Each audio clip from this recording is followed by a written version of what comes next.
হযরতকে আলোচনা পেশ করার জন্য সবিনয় অনুরোধ করছি।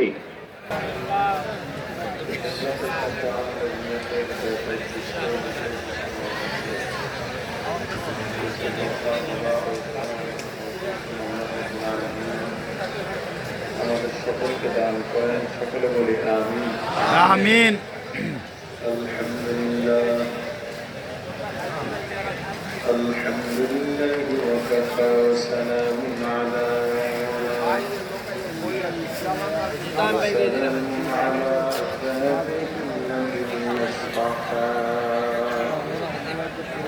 বিসমিল্লাহির রহমানির রহিম।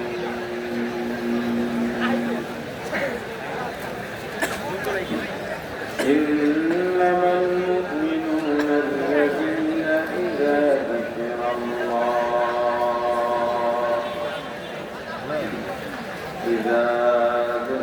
الله وجلت قلوبهم وإذا تليت عليهم آياته زادتهم إيمانا وهم على يتوكلون.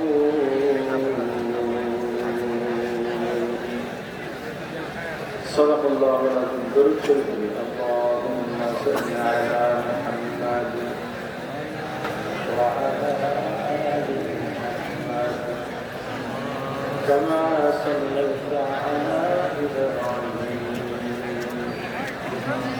وعلى آل إبراهيم إنك حميد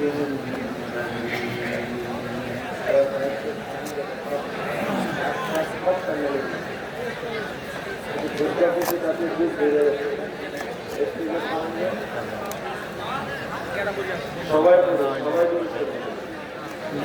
اللهم بارك على محمد وعلى آل محمد وعلى آل محمد وعلى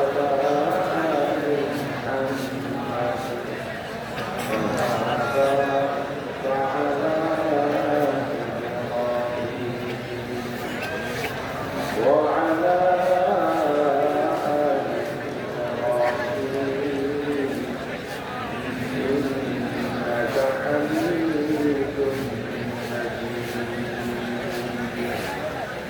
يا حي يا قيوم برحمتك استعين أصلح لي شأني كله ولا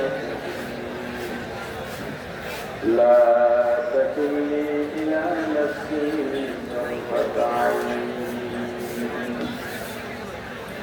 الحمد لله. ঐতিহ্যবাহী বাহাদুরপুর দরবারের বার্ষিক মাহফিলের সদরে মোহতরম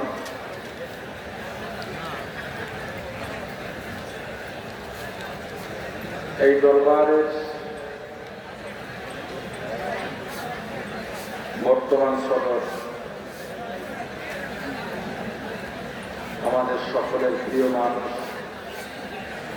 নয়নের মণি হযরতুল আল্লামা আব্দুল্লাহ মোহাম্মদ হাসান হাফিজাহুল্লাহ তাআলা, দিগার মুআজ্জাজ মুকাররম হযরত উলামা কিরাম, দূর দূরান্ত থেকে আগত ইসলাম প্রিয়, দিন প্রিয়, মধ্যে মুজাহিদ, আল্লাহ রাব্বুল আলামিনের আশিকিন, জাকিরিন, শাকিরিন মুসলমান ভাইরা, কলিজার টুকরা সমবয়সী যুবক ও ছাত্র বন্ধুগণ, পর্দানিশী মা ও বোনেরা, আল্লাহ তাআলার দরবারে লাখ কোটি শুকর ও সুজুদ যে মহান রব্বুল আলামিন আমাদেরকে হায়াত তাইয়্যিবা দান করে দুনিয়ার জান্নাতের বাগান কোরআন ও সুন্নাহর আলোচনার এই মুবারক মজলিসে আশা ও বসানোর তৌফিক দান করেছেন, আলোচনা শোনার মতো সুযোগ করে দিয়েছেন, এজন্য শুকরিয়া আদায় করি। আলহামদুলিল্লাহ। আলহামদুলিল্লাহ।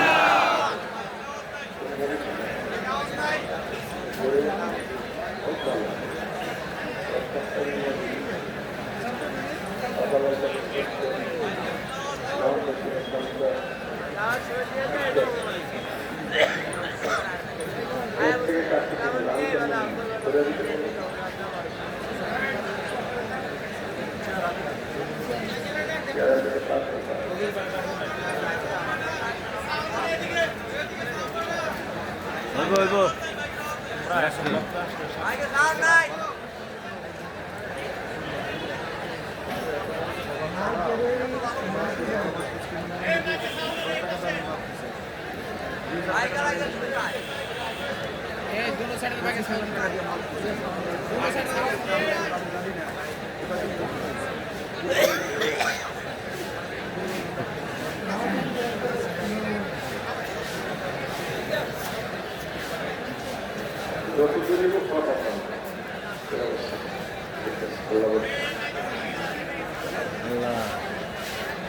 আজকে প্রোগ্রামে আসার আগেও কয়েকজন আলেমের সঙ্গে বলছিলাম যে বাহাদুরপুর দরবারের মাহফিলের শৃঙ্খলা আমার কাছে খুব পছন্দ, কারণ আমি আরো একবার এসেছিলাম অনেক আগে। যদিও আমার বয়ানের টাইম তখন একজন মুরব্বী শেষ করে দিয়েছিলাম, সালাম দিয়ে দোয়া নিয়ে চলে গিয়েছেন। কিন্তু আজকে আপনাদের এত চিল্লা চিল্লিয়ে আজকে প্রশংসা করে আসছে, ময়দানের মাঝে কথা বন্ধ করতে হবে। আমার বয়ান করা খরচ না, আপনার বয়ান শোনা খরচ। আমাদের জন্য বয়ান করা ফরজে কিফায়া, আপনাদের জন্য বয়ান শোনা ফরজে আইন। এই কারণে তলাবুল ইলমি ফারিদাতুন আলা কুল্লি মুসলিম, এই হাদিসের মির্জা করলেন। আমি সংক্ষেপ কিছু কথা বলবো। আব্দুল্লাহ মোহাম্মদ হাসান আমার প্রিয় ভাই, প্রিয় মানুষ, মুরব্বী, তার সঙ্গে আমার সম্পর্ক অনেক থেকে।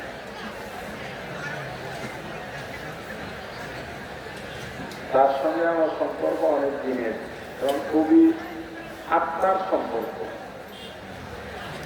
মানে আজকে এমন অবস্থার মধ্যে দিয়ে এসেছি কল্পনাও করতে পারবেন না। সারাদিন মহিপুরে, মানে আমাদের কুয়াকাটায় 3:30 পর্যন্ত মিটিং ছিল জরুরি।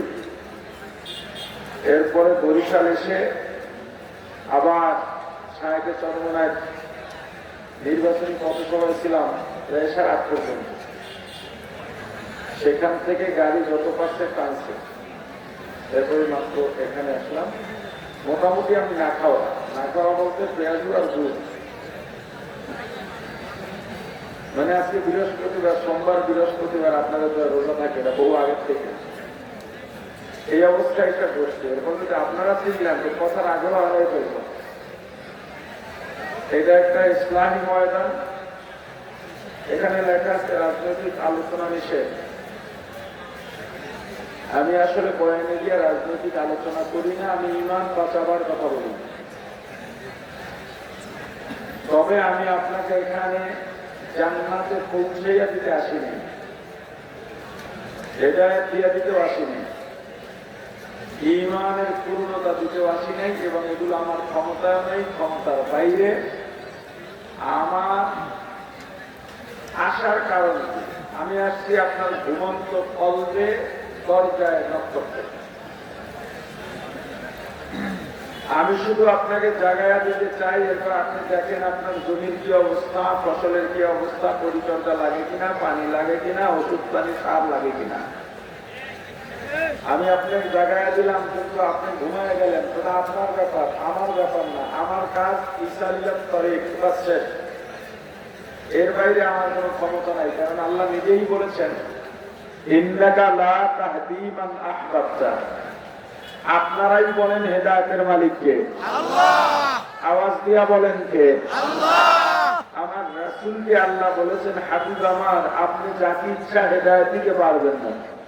তাহলে আমাদের কাজ কি? আমাদের কাজ হলো ফাযাক্কির। আল্লাহ বলেছেন বয়ান করো, ইন্নামা আনতা মুযাক্কির। কারণ আমরা তো শুধু ওয়াইজ, বয়ানকারী, এর বাইরে কোনো ক্ষমতা নেই।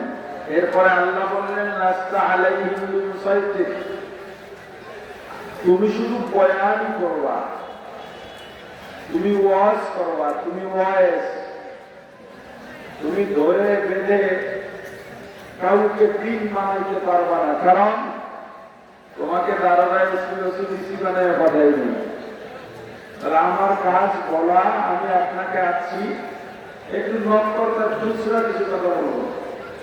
আমি বড় আলেম না, বড় মুহাক্কিক না, আমি বড় বুজুর্গ না, বয়সও তরুণ, বলবেন তাহলে আমি আইসেন কেন? ওই যে কইলাম আল্লাহ যেহেতু কথা বলার একটা ক্ষমতা দিয়েছেন, এজন্য ওই ক্ষমতার নেয়ামতের শুকরিয়া আদায় করতে আসছি। আর নেয়ামতের শুকরিয়া আদায় কেমনে করে? আলহামদুলিল্লাহ বললেই নেয়ামতের শুকরিয়ার হক আদায় হবে। হলো লেসানি জবানি, যে জবাব শুকরিয়া আদায় সেটা হয়। মূলত শুকরিয়া আদায় ওইটাকে বলে আল্লাহ যেই উদ্দেশ্যে যে জিনিস আমাদেরকে দিয়েছেন, যেই উদ্দেশ্যে হাত দিয়েছেন, যেই উদ্দেশ্যে চোখ দিয়েছেন, যেই উদ্দেশ্যে জ্ঞান দিয়েছেন, যেই উদ্দেশ্যে সৌন্দর্য দিয়েছেন, যেই উদ্দেশ্যে আমাদেরকে দুনিয়াতে পাঠিয়েছেন, যেই উদ্দেশ্যে আল্লাহ সৃষ্টি মাখলুক আমাদের খেদমতে নিয়োজিত করেছেন, ওই উদ্দেশ্যকৃত কাজে আল্লাহর দেওয়া সৃষ্টি যখন ব্যবহৃত হবে তখনই কেবল নেয়ামতের পূর্ণ শুকরিয়া আদায় হবে। বুঝলেন না? সহজে বলি, আল্লাহ হাত বান্দাকে কেন দিচ্ছেন বলতে পারেন?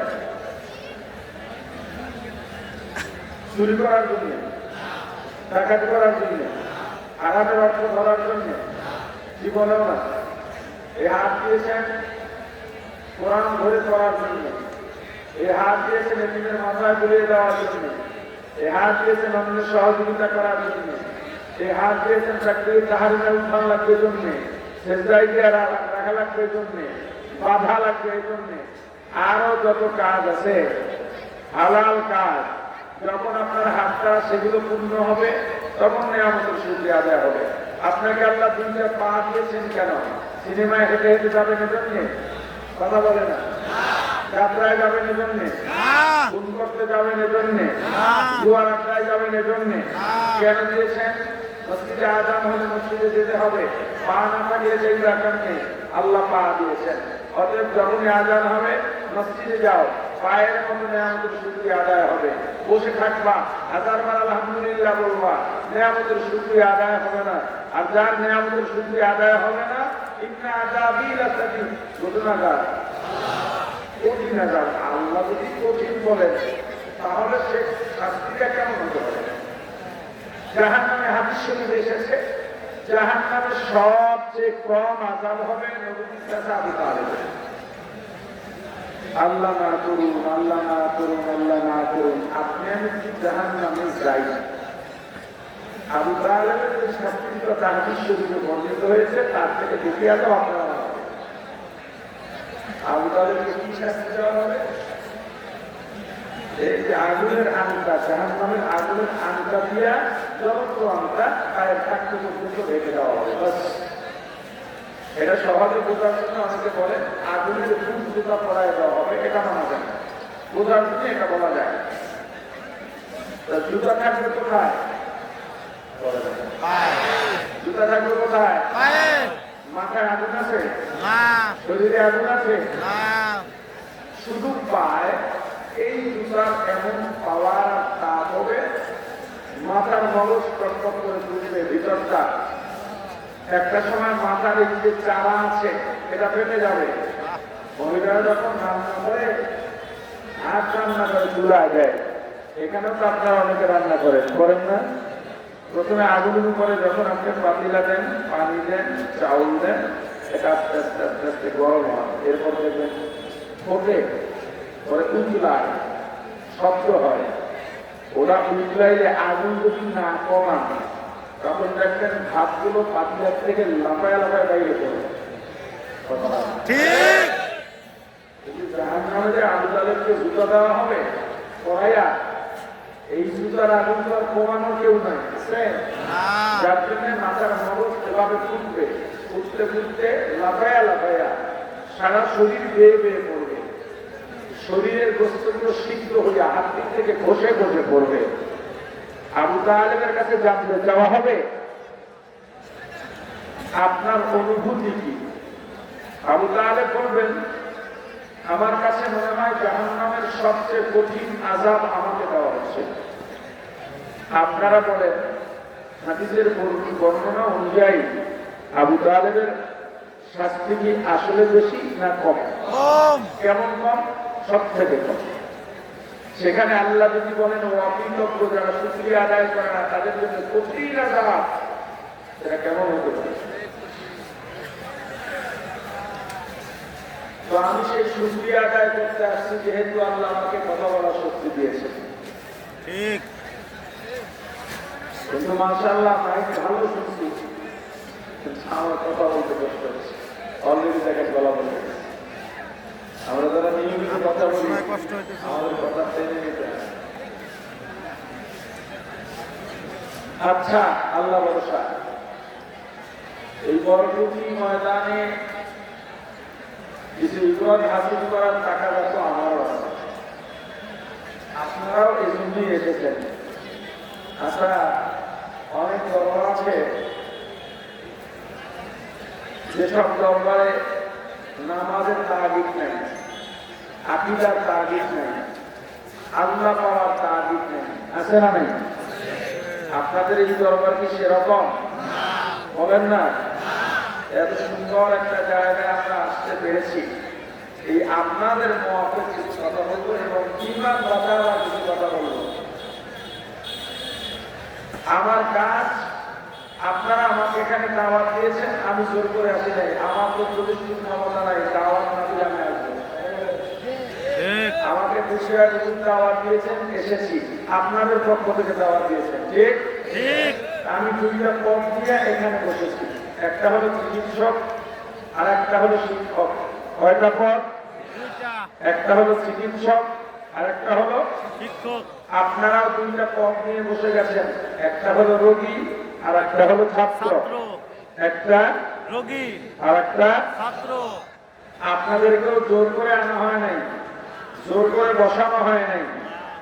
এই যে আমি এখানে বসা, হতে পারে আপনি আমার থেকে, হতে পারে না, অবশ্যই জ্ঞানে গুণে ইলমে তাকওয়ায় পরহেজগারিতে বয়সে অভিজ্ঞতায় সব দিক থেকে আপনি আমার চেয়ে অনেক উঁচু মর্যাদার মানুষ।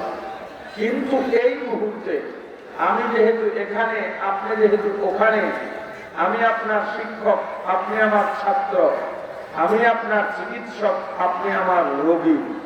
আবার যখন বয়ান থেকে নেমে যাব তখন আল মুসলিম আবুল মুসলিম, আমরা সবাই ভাই। কথা বলে না? এখন আমি এখানে, আপনি ওখানে, আপনার আমার যে সম্পর্কটা সৃষ্টি হলো, তৈরি হলো, এই সম্পর্কটা যদি আপনি মেনে নিতে পারেন তাহলেই আপনারও ফায়দা, আমার কথাও আপনার দিলে ঢুকবে, না হয় ঢুকবে না। এখন আপনারা বলেন, চিকিৎসক রোগীকে ঔষধ দেয় রোগ দেখে না মুখস্থ? রোগ দেখে। বলেন না, রোগ দেখে না মুখস্থ? রোগ দেখে।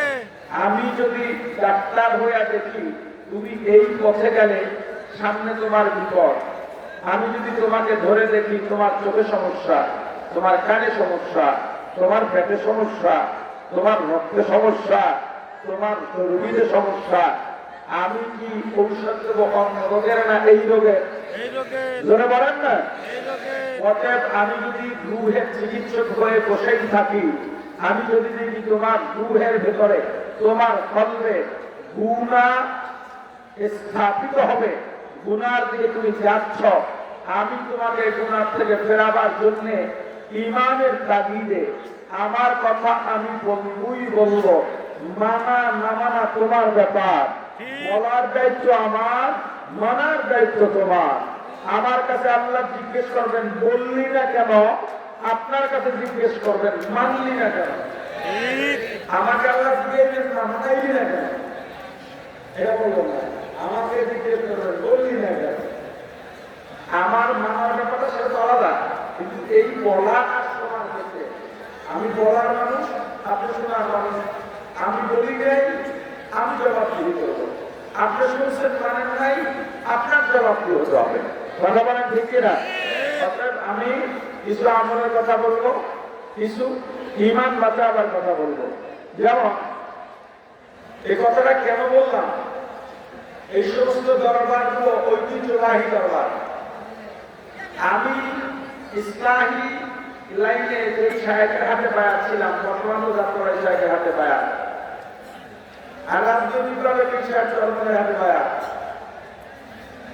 তো আমার সাহেবের দরবারেও হযরত জিরির আল্লামা শাহ তৈয়ব রহমতুল্লাহ তার ওখানে লেখা থাকতে হবে, এখনো লেখা থাকে, এখানে রাজনৈতিক আলোচনা নিষেধ। এইটা অন্যায় না, এই লেখাটা অন্যায় না।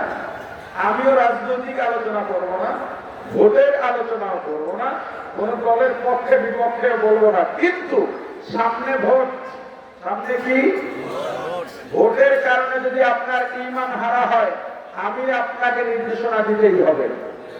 কোন মার্কায় ভোট দেবেন এটাও আমি বলবো না, কোন দলের বিপক্ষে বলবেন এটাও আমি বলবো না।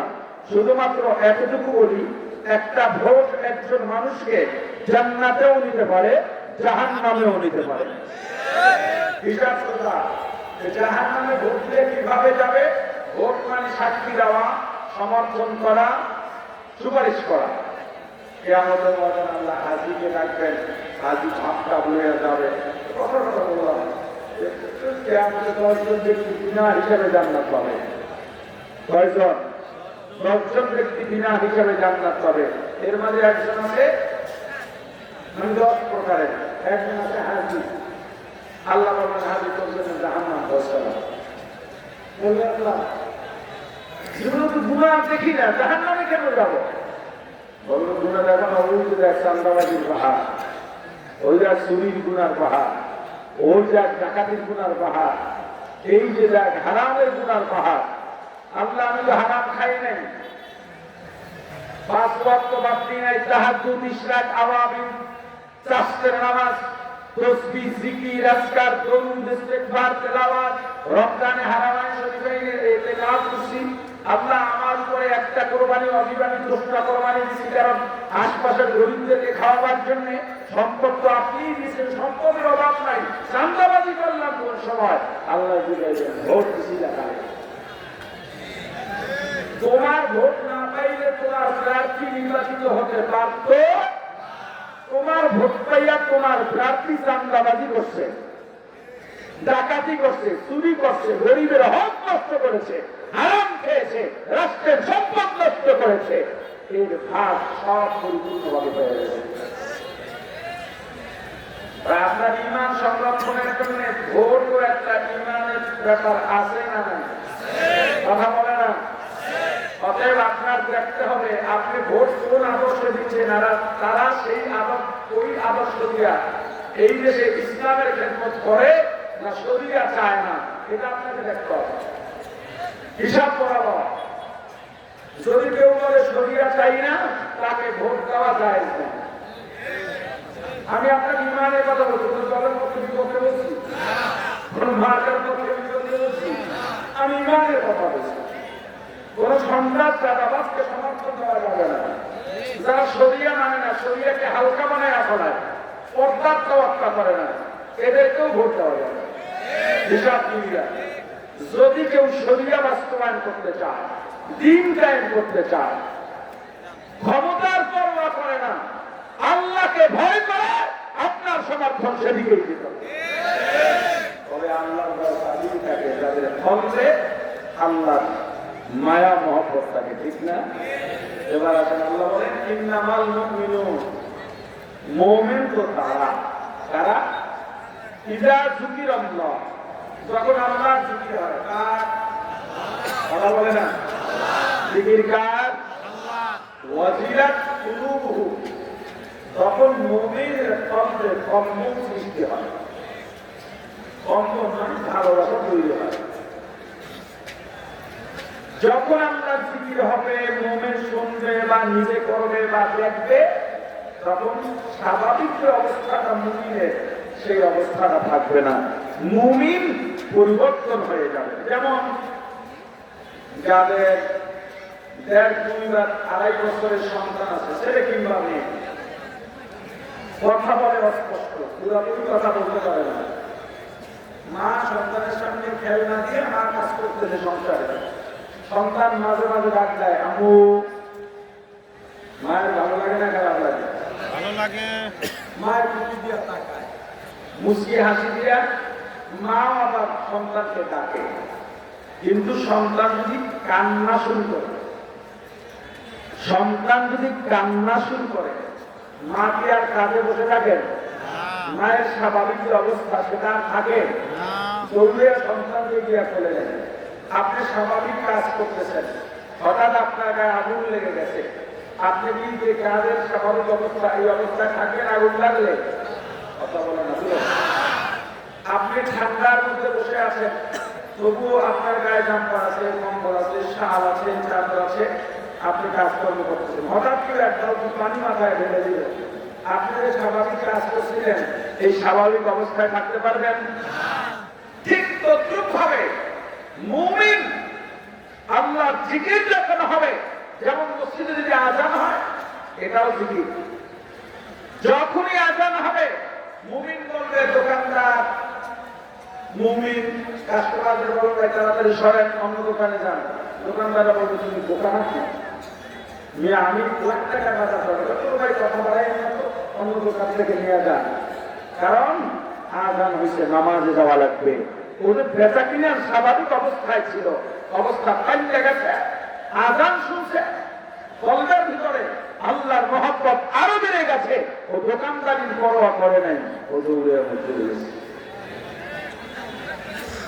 এই যে জিকির, আল্লাহর জিকির, এটা প্রথমে জিকির মানে স্মরণ। জিকির মানে কি বলে? এটা প্রথমত কলবে থাকবে, কলবে, মানুষের কলবে যেটা থাকে ওইটাই কথা এবং কাজে প্রকাশ পায়। যার কলবে যেটা আছে সে যদি ভিন্নতা প্রকাশ করে এটা হলো নেফাকি, মুনাফিকি। তো প্রথমত জিকির থাকবে কোথায়? আল্লাহ স্মরণ থাকবে কোথায়? কলবে। বলেন কোথায়? এরপরে দুই ভাবে আল্লাহ স্মরণ আপনার থেকে বের হবে, একটা হলো জবানের মাধ্যমে আর একটা হলো কাজের মাধ্যমে। জবান থেকে যে জিকিরটা আসবে এই জিকিরকে আপনি জিকির লিসানি, জিকিরে লফজি কিংবা কওলি বলতে পারেন, জবান বলতে পারেন। আর কাজের মাধ্যমে যে জিকির প্রকাশ পাবে ওটাকে ফেলি বা আমলি বলতে পারেন। জবানের জিকির যেমন সুবহানাল্লাহ, আলহামদুলিল্লাহ, আল্লাহু আকবার, লা ইলাহা ইল্লাল্লাহ। আপনি যদি আহলে সুন্নাত ওয়াল জামাতের আকীদা বলছি, একেবারে কোরআন সুন্নাহর দলিলের কষ্টি পাথরের ভিত্তিতে হক্কানি এবং খালেস মুত্তাকি পীরের মুরিদ হয়ে থাকেন, ওই পীর যদি আপনাকে ইল্লাল্লাহ জিকির দেয় আপনার কলবের চিকিৎসা হিসেবে, তখন ওই মুরিদের কাছে ইল্লাল্লাহ জিকির। হাদিসে নির্দেশিত ইল্লাল্লাহ মূলত জিকির না, উল্লেখ নাই, কিন্তু ওলামায়ে দেওবন্দ সহ সব বুজুর্গানে দিন, ওলামায়ে মুতাআক্কিরিন ওই শর্তে ইল্লাল্লাহকেও জিকির বলেছেন। তাহলে জবানের জিকির কি কি হলো বলেন? সুবহানাল্লাহ বলেন, সুবহানাল্লাহ, আলহামদুলিল্লাহ। এই জবানের জিকিরের মাঝে আমার রাসূল বলেছেন উত্তম জিকির হলো লা ইলাহা ইল্লাল্লাহ। এই লা ইলাহা ইল্লাল্লাহ উত্তম জিকির, এই জিকির নিয়ে কোনো ইখতিলাফ নাই। এখন আপনার জীবনে নিলাম, আপনি জীবনে কতবার লা ইলাহা ইল্লাল্লাহ বলছেন? লা ইলাহা ইল্লাল্লাহ উত্তম না শুধু, এটা এমন পাওয়ারফুল এক জিকির, জিকির আমল হিসেবে বড় আমল না, কিন্তু পাওয়ার বেশি। কথা বুঝছেন? আমরা মাথায় টুপি দিই, এই আমলটা বড় না, টুপি দেওয়া, মাথায় টুপি দেওয়া আমলটা কিনা বড় না। আপনারা জবাবটা দিতে হবে তো, টুপি যে মাথায় দিই এই আমলটা কেমন আমল না? বড় আমল না, একদমই ছোট আমল, কিন্তু পাওয়ার অনেক বেশি। তবে আমল ছোট হোক আর বড় হোক, মুমিন টুপি ছাড়া থাকবে না। টুপি ছোট আমল কেন বলো? মাথায় দিলে সওয়াব আছে, না দিলে গুনাহ নেই। কিন্তু পাওয়ারটা দেখেন, টুপি মাথায় দিয়ে সিনেমায় দেখতে পাবে? সিনেমার মতো টুপি আছে না, পর্দায় যাবেন, টিকিট কেটে দারোয়ান বলবে ভিতরে ঢুকতে পারবেন না। বেটা তোর বাপের টাকা দিয়ে কিনতে, 4 টাকা দিয়ে সব তো বেটা টুপি মাথায় দিয়ে সিনেমায় ঢুকতে দেওয়া হবে না। কথা বলে না?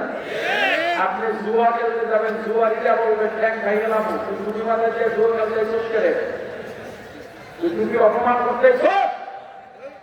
দেখবেন এখন অনেক চা দোকান আছে, অনেক রেস্টুরেন্ট আছে, এটা শয়তানের রাষ্ট্র করা যায় না।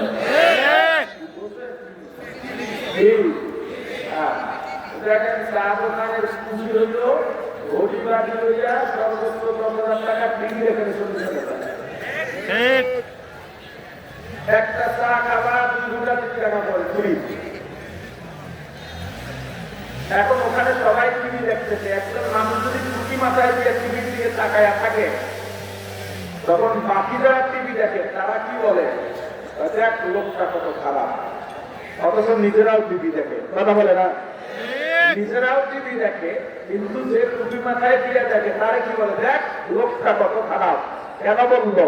টুপি মাথায় দিয়ে টিভি দেখে। দেখেন টুপি একটা ছোট আমল, কিন্তু পাওয়ার সিনেমার মতো কবিরা গুণার থেকে আপনাকে টুপি বাঁচায় দিছে, জুয়ার মতো কবিরা গুণার থেকে টুপি বাঁচায় দেয়। ঠিক তদ্রুপ ভাবে জিকির করলে সওয়াব, না করলে গুনাহ নেই। আমল ছোট, কিন্তু পাওয়ার আর ওজন অনেক বেশি। আপনি যত বড় পাথর দিলওয়ালা ব্যক্তি হন না কেন, একটু নিরিবিলে বসে গুনগুন গুনগুনে আল্লাহর জিকির করবেন, দেখবেন অন্তরটা কিভাবে চলে যায়। আপনার অজান্তে 2 চক্ষু দিয়া টপ টপ করে পানি পড়ে। লা ইলাহা ইল্লাল্লাহ জিকিরের পাওয়ার। লা নাই নাই নাই, আমার কোন মাবুদ নাই, আমার সাহায্যকারী নাই, আমার রিজিকের মালিক নাই, মৌতের মালিক নাই, হায়াতের মালিক নাই, শান্তি দেওয়ার মালিক নাই, ইল্লাল্লাহ, আল্লাহ ব্যতীত। বলেন কে ব্যতীত? জোরে বলেন লা ইলাহা ইল্লাল্লাহ। লা ইলাহা ইল্লাল্লাহ বান্দার কলবের গুনাহ নামায়া, বান্দার কলবে আল্লাহর মুহাব্বত ঢুকা দেয়। লা ইলাহা ইল্লাল্লাহ জাহান্নামের ভয় বাড়ায়। লা ইলাহা ইল্লাল্লাহ আমার রাসূলের মুহাব্বত বাড়ায়। লা ইলাহা ইল্লাল্লাহ তাআল্লুক মা আল্লাহ ঘটায়া দেয়। আল্লাহু আকবার।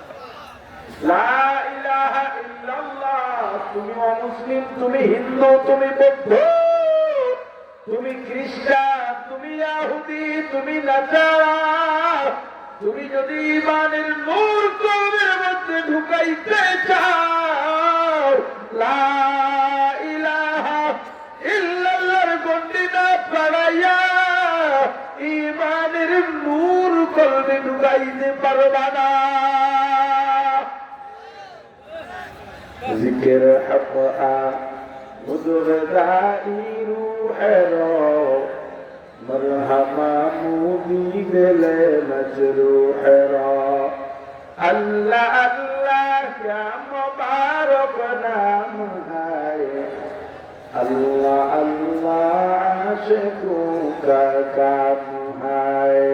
লা ইলাহা ইল্লাল্লাহ, লা ইলাহা ইল্লাল্লাহ, লা ইলাহা ইল্লাল্লাহ, লা ইলাহা ইল্লাল্লাহ, লা ইলাহা ইল্লাল্লাহ, লা ইলাহা ইল্লাল্লাহ। ও রিকশাওয়ালা ভাই, তুমি রিকশা চালাও, হাত দিয়া হ্যান্ডেল ধরা লাগে, পা দিয়া প্যাডেল মারা লাগে, জবান কোনো কাজে লাগে না। ও দোকানদার ভাই, দোকানদারি করো, তোমার হাত কাজে লাগে, দোকানের মালামাল হারকত করা লাগে, সরানো লাগে, মাপা লাগে, প্যাকেট করা লাগে, জবান কোনো কাজে লাগে না। মাঝি ভাই, নদীতে মাছ ধরতে যাও, নৌকা বাইতে যাও, হাত কাছে লাগে পরীক্ষা দিয়া, নৌকা চালানো লাগে, দাঁড় করা লাগে, জবান কোনো কাজে লাগে না। ও কৃষক ভাই, জমিনে কাজ করতে যাও, ফসল লাগাইতে যাও, হাত কাজে লাগে, জবান কোনো কাজে লাগে না। হাতের কাজ হাতে করবা, পায়ের কাজ পায়ে করবা, জবানে মিথ্যা বলবা না, বিভদ করবা না, গালি দেবা না, অনর্থক কথা বলবা না, জবানের মাধ্যমে মানুষকে মিথ্যা বলবা না, চগুল করি করবা না। হাতের কাজ হাতে করবা, পায়ের কাজ পায়ে করবা, জবানে থাকবে লা ইলাহা ইল্লাল্লাহ, লা ইলাহা ইল্লাল্লাহ, লা ইলাহা ইল্লাল্লাহ, লা ইলাহা ইল্লাল্লাহ। ও দোকানদার ভাই, দোকানদারি করবা, বেহুদা কথাবাদ, বেহুদা চিন্তাবাদ, হাত দিয়া হাতের কাজ করবা, জবানে থাকবে লা ইলাহা ইল্লাল্লাহ, লা ইলাহা ইল্লাল্লাহ, লা ইলাহা ইল্লাল্লাহ। হামেশা জিকির কর মুমিন, গাফেল চাইছো না। হামেশা জিকির কর মুমিন, গাফেল চাইছো না। জিকির করেছেন মুসা নবী,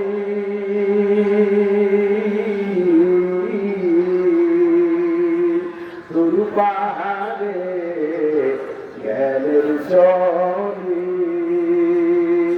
আল্লাহর নূরে পাহাড় জালে,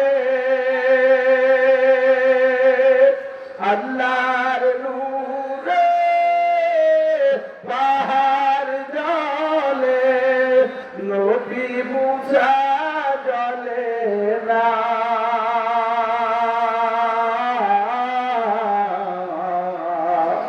হামেশা জিকির করো মুমিন, গাফেল চাইছো না। হামেশা জিকির করো মুমিন, গাফেল চাইছো না। জিকির করেছেন ইব্রাহিম নবী, নমরুদেরা গুনে পড়ি, আগুন হইল ফুল বাগিচা, আগুন হইল ফুল বাগিচা, নবীর পশম পড়ে না।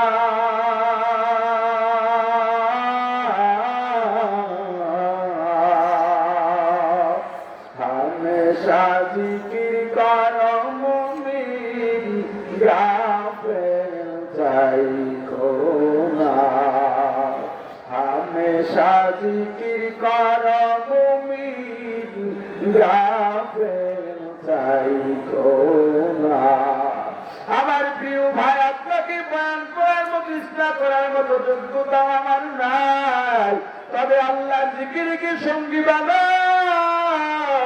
দেখো কিছু মানুষ হঠাৎ হোঁচট খায়, ব্যথা পায়, ওরে মা ওরে বাবা বলে চিৎকার করে ওঠে, আর যাদের কলবে আমার আল্লাহর জিকির ব্যথা পাইলে ইন্না লিল্লাহ বলে চিৎকার দেয়, আল্লাহু আকবার বলে চিৎকার দেয়।